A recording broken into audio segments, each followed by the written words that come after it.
النهاردة يا أبطال هنلعب تمرينة رجل بنظام أرنولد سبليت بتمارين مركبة وتمارين عزل وتمارين استطالة. أهم حاجة نعمل تسخين كويس جدا قبل التمرينة، وبعد كده بخش أول حاجة على الرفرفة الأمامي من أجمل التمارين اللي هتضخ الدم في الرجل بشكل كامل، وهتركز على الأماميات. تمام. وزي ما انتم شايفين أهم حاجة العصر فوق والنزلة بطيئة. 4 مجموعات في 12 عدة ببدأ بيها، بضخ الدم في الرجل عشان انزل على التقيل.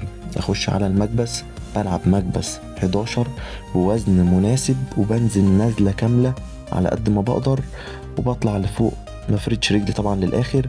3 مجموعات في 12 عدة بوزن مناسب أهم حاجة، ونزلة كاملة عشان تفجر معانا الخلفيات والأماميات. وبعد كده بخش على الهاك السكواد اللي بيركز معايا على الجانبيات في الأمامية والخلفية. خلفيات تمرينة جميلة جدا، يعني متحكمة بشكل كامل ومعملة الحمل خالص من على القطنية.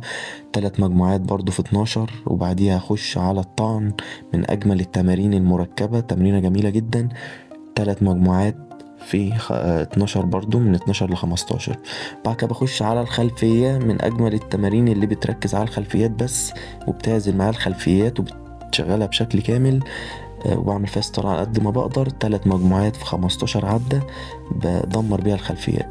بعد كده بخش على لعبة استطالة. هي اللعبة دي يعني صعبة طبعا شوية، وهنعمل لها فيديو، بس ممكن نلعبها بدمبل أو بار. نعمل استطالة للخلفيات من أجمل التمارين اللي بتعمل استطالة للخلفيات وبتطول الخلفيات. بعد كده نختم بالسمانة من أجمل التمارين طبعا. أهم حاجة نفرتك السمانة، وقولوا لنا إيه رأيكم في التعليقات، وقولوا لنا محتاجين نتكلم عن إيه الفيديو الجاي، وهنعمل فيديو مخصوص طبعا لاستطالة الخلفية.